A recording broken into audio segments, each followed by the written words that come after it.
नमस्कार, स्वागत है आपका हमारे चैनल पर। इस साल जनवरी के महीने में 3 आईपीओ आए और 3 आईपीओ में एक ही आईपीओ से प्रॉफिट मिला, बाकी 2 आईपीओ ने लिस्टिंग पर लॉस दिया। अगर जनवरी महीने का आईपीओ का परसेंटेज देखा जाए तो आईपीओ का सक्सेस परसेंटेज 33% था। अब फरवरी के महीने में आईपीओ की शुरुआत होने वाली है और 9 फरवरी को एक साथ 2 आईपीओ आ रहे हैं। क्या ये फरवरी का महीना आईपीओ के लिए अच्छा रहेगा या नहीं रहेगा? इसके लिए इन आईपीओ का एनालिसिस करेंगे और जानेंगे कि ये आईपीओ धमाका करेंगे या फिर फुस हो जाएंगे।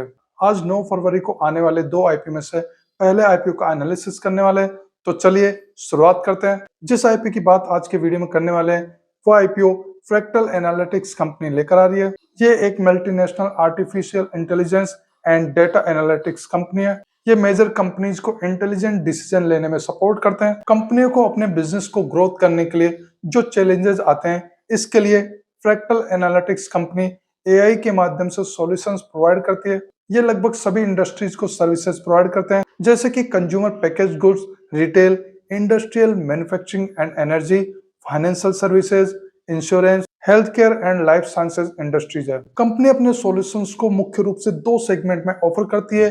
पहला फ्रैक्टल डॉट एआई, जिसमें एआई सर्विसेज प्रोवाइड करते हैं। इसमें इनका एक एआई प्लेटफॉर्म है जो कि कोजेंटिक है। दूसरा फ्रैक्टल अल्फा है, जिसके माध्यम से ये बिजनेसेस को हेल्प करते हैं उनकी मार्केट में ग्रोथ के लिए। कंपनी के क्लाउड पार्टनर्स में अमेजोन, गूगल और माइक्रोसॉफ्ट है। इनके डेटा एंड एआई पार्टनर में Databricks, C3 AI, open AI और एनवीडिया है। कंपनी साल 2000 में मुंबई में एस्टेब्लिश हुई। इनके फाउंडर्स में श्रीकांत वेलमकन्नी और प्रणय अग्रवाल है। कंपनी के 2 हेडक्वार्टर है, एक मुंबई में और दूसरा न्यूयॉर्क सिटी यूएसए में। कंपनी वर्ल्ड वाइड अपनी सर्विसेज प्रोवाइड करती है। कंपनी के प्रोमोटर्स में श्रीकांत वेलमकन्नी, प्रणय अग्रवाल, चेतना कुमार, नरेंद्र कुमार अग्रवाल और रूपा कृष्णन अग्रवाल है। अभी प्रोमोटर की होल्डिंग 18.19% है। कंपनी को 2019 में अपेक्स पार्टनर से $200 मिलियन की फंडिंग मिली और जब 2022 में ये यूनिकॉर्न कंपनी बनी तब टीपीजी प्राइवेट इक्विटी फंड से इनको $360 मिलियन की फंडिंग मिली। अभी कंपनी का मार्केट कैप 15,473.60 करोड़ है।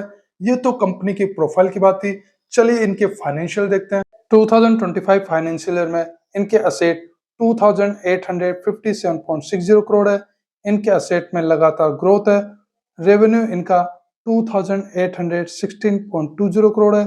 इनका रेवेन्यू लगभग 26% इंक्रीज हुआ। इनका प्रॉफिट 2025 फाइनेंशियल ईयर में 220.60 करोड़ था, लेकिन 2024 फाइनेंशियल ईयर में कंपनी को 54.70 करोड़ का लॉस हुआ, जबकि 2023 फाइनेंशियल ईयर में कंपनी को 194.40 करोड़ का प्रॉफिट हुआ था। EBITDA 398 करोड़ है। 2024 फाइनेंशियल ईयर में इनकी EBITDA में बहुत ज्यादा कमी आई। नेटवर्थ 1748.30 करोड़ है। इनकी नेटवर्थ में अच्छी ग्रोथ हुई है। रिजर्व्स एंड सरप्लस 1728.70 करोड़ है।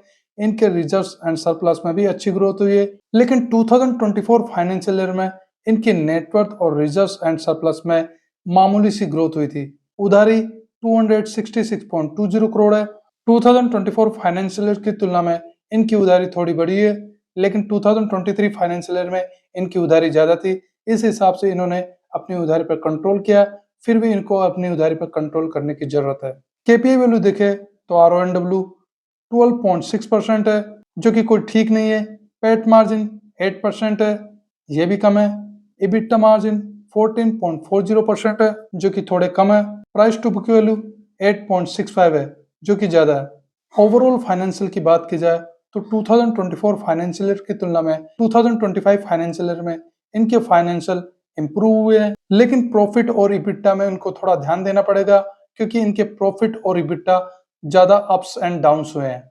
जब आपको ऐसे आईपीओ अलॉट हो जाते हैं जो लिस्टिंग पर आपको लॉस देते हैं तो आप परेशान हो जाते हैं। और कुछ रिटेलर्स ऐसे हैं जिनको आईपीओ अलॉट ही नहीं होता और वो परेशान रहते हैं कि उनको आईपीओ कभी अलॉट नहीं होता। लेकिन ऐसा नहीं कि आईपीओ में इन्वेस्ट करके पैसा कमाया जा सकता है। मार्केट में अच्छे स्टॉक्स भी हैं जिनमें आप इन्वेस्टमेंट करके अच्छा पैसा भी बना सकते हैं। और मैं आपको ऐसे प्लेटफॉर्म के बारे में बताना चाहूंगा जहां पर आप अच्छे स्टॉक सेलेक्ट कर सकते हैं। मैं बात कर रहा हूं स्टॉक एज प्लेटफॉर्म की। स्टॉक एज प्लेटफॉर्म पर आपको एक से बढ़कर एक स्कैनर मिल जाएंगे और आप अपने अकॉर्डिंग भी कस्टमाइज स्कैन कर सकते हैं, जहां पर कस्टमाइज स्कैन के थ्रू आपको अच्छे शेयर मिल जाते हैं।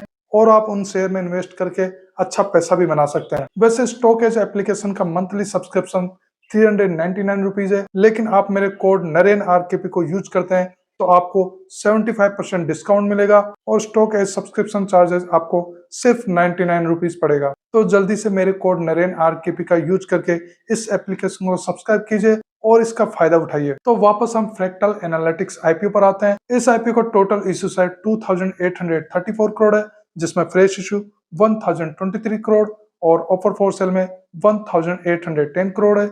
एक शेयर की प्राइस 857 से लेकर 900 रुपीज है। एक लॉट में 16 शेयर है और एक लॉट कमांड 14,400 रुपीज है। रिटेल इन्वेस्टर मिनिमम 1 लॉट के लिए और मैक्सिमम 13 लॉट के लिए अप्लाई कर सकते हैं। स्मॉल एचएनआई मिनिमम 14 लॉट और मैक्सिमम 69 लॉट के लिए अप्लाई कर सकते हैं और बिग एचएनआई मिनिमम 70 लॉट के लिए अप्लाई कर सकते हैं। यह आईपीओ 9 फरवरी से लेकर 11 फरवरी तक अप्लाई किया जा सकता है। अलॉटमेंट 12 फरवरी को होगा। रिफंड 13 फरवरी से मिलना शुरू हो जाएगा। जिन इन्वेस्टर को आईपीओ अलॉट होगा उनके डीमेट अकाउंट में शेयर 13 फरवरी को क्रेडिट कर दिए जाएंगे और स्टॉक एक्सचेंज में इस आईपीओ के शेयर 16 फरवरी को लिस्ट होंगे।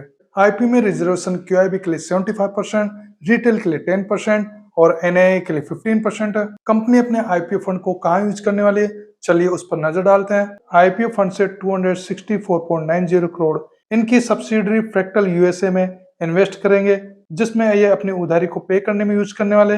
57.10 करोड़ लैपटॉप के परचेज में, 121.10 करोड़ इंडिया में नए ऑफिस के सेटअप में, 355.10 करोड़ इनके रिसर्च एंड डेवलपमेंट में इन्वेस्ट करने वाले हैं।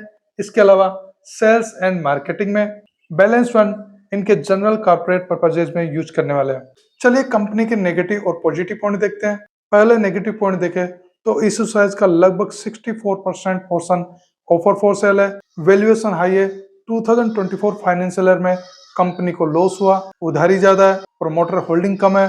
पॉजिटिव पॉइंट में देखें तो आईपीओ फंड से ये 264.90 करोड़ उधारी पे करने में यूज कर रहे हैं। 2025 फाइनेंशियल ईयर में इन्होंने अपने फाइनेंशियल इंप्रूव किए हैं। Large and growing AI market में ये लीडिंग प्लेयर में से एक है। ग्रे मार्केट की बात की जाए तो जैसे मार्केट में यह आईपीओ अनाउंस हुआ तो ग्रे मार्केट में इस आईपीओ के लिए डिमांड ठीक थी और जिस हिसाब से इसका जीएमपी था उसके अकॉर्डिंग 20% लिस्टिंग की उम्मीद थी, लेकिन अभी धीरे धीरे इस आईपीओ के लिए जीएमपी गिरता जा रहा है और अभी इस आईपीओ के लिए जीएमपी 150 रुपीज है। इसके अकॉर्डिंग लिस्टिंग 16.67% हो सकता है। अब चलिए आईपीओ की समरी करते हैं। इस आईपीओ में दो मुख्य रूप से नेगेटिव पॉइंट है। पहला, इश्यू साइज में ऑफर फॉर सेल का पोर्शन ज्यादा है। दूसरा, आईपीओ में इन्होंने शेयर की प्राइस तो ज्यादा रखी है लेकिन फेस वैल्यू भी 1 रुपये पर शेयर रखी है। इस आईपीओ के लिए मेन पॉजिटिव की बात की जाए तो एआई का अच्छा मार्केट है और ये लीडिंग कंपनी में से एक है, तो फ्यूचर में इस कंपनी का अच्छा परफॉर्म करने की उम्मीद है। इस कंपनी में लॉन्ग टर्म के लिए इन्वेस्टमेंट का डिसीजन सही साबित हो सकता है। बट लिस्टिंग गेन की बात करें तो पर्सनली ये आईपीओ मुझे लिस्टिंग गेन के लिए ठीक नहीं लग रहा। अभी इस आईपीओ के लिए जीएमपी ठीक है लेकिन आने वाले दिनों में जीएमपी में गिरावट देखने को मिल सकती है। पर्सनली मैं इस आईपीओ में लिस्टिंग गेन के लिए अप्लाई नहीं करने वाला हूँ। इस आईपीओ को आप अप्लाई कर रहे हैं या अवॉइड कर रहे हैं, कमेंट सेक्शन में बता सकते हैं। बाकी इस आईपीओ को और अपडेट आपको 8 फरवरी से मेरे यूट्यूब चैनल पेज पर पोस्ट में और व्हाट्सएप चैनल में मिलता रहेगा। अगर आपने मेरा व्हाट्सएप चैनल ज्वाइन नहीं किया है तो आप व्हाट्सएप चैनल को ज्वाइन कर सकते हैं। आपको वहां पर सभी आईपीओ के लिए अपडेट मिलते रहेंगे। इस वीडियो को लाइक कीजिए, शेयर कीजिए। अगर आप हमारे चैनल पर नए तो चैनल को सब्सक्राइब कर लीजिए। वीडियो देखने के लिए धन्यवाद।